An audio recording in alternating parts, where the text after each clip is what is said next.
Assalaamu calaykum waraxmatullaahi wadaal kusoo dhawaada maanta qodob muhiim aan kaga hadlayno wadada isku xirta magaalada iyo xaafadaha kala duwan ee Masalaane Baashaal iyo Tawakal oo dadka xaafadahan ay ka caawinayaan dhibta ay kala kulmaan wadadan halka ay ka faa'iidi lahaayeen. Wadadan ayaa galaafatay nolosha dad shacab ku safaray halka kuwa kalena dhaawac culus iyo kuwa fudud bay ka soo gaareen.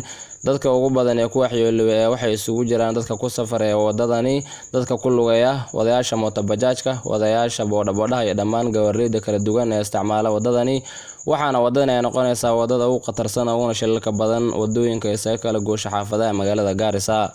Jidkani ayaa ah mid ballaaran aad u yar oo injineeradu ay yareeyeen taasoo ka dhigan in xitaa ay gawaaridu isdhaafi karin ama overtaking waxa loo yaqaan aysan sameyn karin, iyadoo ay jirto in wadadani tahay mid luuqluuqaya haddana aysan jirin bambooyin ama bumps ama qaab kale oo lagu xakameeyo gawaarida xawaarahooda dheereeyo.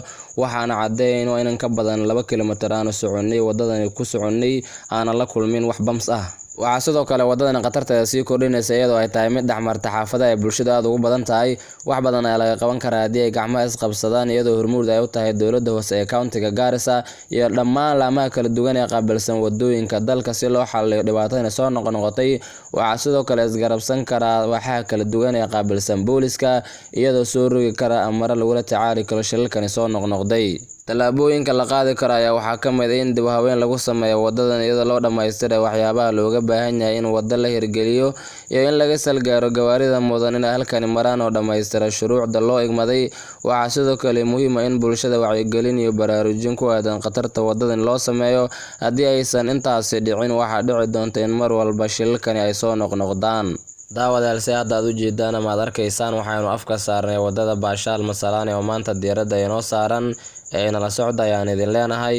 waxaa xusid mudan in biraqsiyo kadib ay kamerada qarsoon ee deegaanka TV la kulantay jidgooyooyin yaala wadada bartankeeda, waxaana ila xogayaal oo ka gaabsaday magacooda inaanu sheegno inuu xaqiijiyay in jidgooyooyinkan ay dhigeen dad careysan oo dhalinyaro u badan kuwaas oo ka cabanaya in wadadani wax aan laga qabanin, iyadoo markaasi nagu qasabtay inaan wadada ka leexano si aan u sii wadano safarkeena.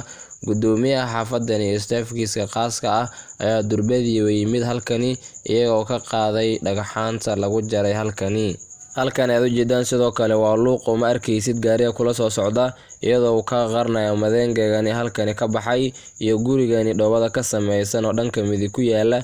daawadayaal isla halkani ayaa halka uu ka dhacay shilkii ugu dambeeyay oo dhimasho iyo dhaawacba sababay.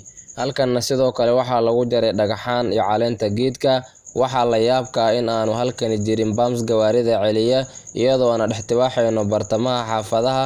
hadda ayaanu soo gaarnay daawadayaal bumpskii ugu horeeyay, waana halka uu ka dhacay shilkii ugu horeeyay kaasi oo horseeday dhimasho iyo dhaawac. bumpskani waxaa gacantooda ku samaystay dadka xaafadda oo isku tagay. halkani iyadoo wadada ballaceedu yar yahay ayaa haddana cali garoob ama madeenga dhinacyadu aad uga baxeen, taasi oo xaaladda sii murjinaysa kana dhigaysa wadada mid ciriiri saa'id ah, iyadoo wadadii cusbeed xitaa durbaba halkani ka burburtay, taasi oo gawaarida ku qasabtay inay godasha burburi ka wareegtaan, taasi oo sababi karta gawaarida inay isjiiraan. iyadoo halkaasi ay marayso ayaa waxaa si kadiisa inoogu yimid gaari xamuula kaasoo ku adkaatay inaanu isdhaafno isla markaasi wadada oo yareed awgeed. dhinac ayaana sidoo kale uga baxnay, waxaana halkaasi ku soo ilaaday wadadii cusbeyd maadaama wadadu ay ku dartay wadada weyn ee Kismaayo Road. halkaasina waxaa ku eg daawadayaal xubinta maanta aanu ku eegaynay wadada isku xirta Baashaal Masalaane iyo Tawakal oo magaalada ka soo bilaabata. waxaa kala socoteen deegaanka TV, subscribe, share iyo comment ku qawadaad ku cusub tahay channelkani. aad baad u mahadsantiin. wassalaamu calaykum waraxmatullaahi wabarakaatuh. halkan waa deegaanka TV. mahadsanidin.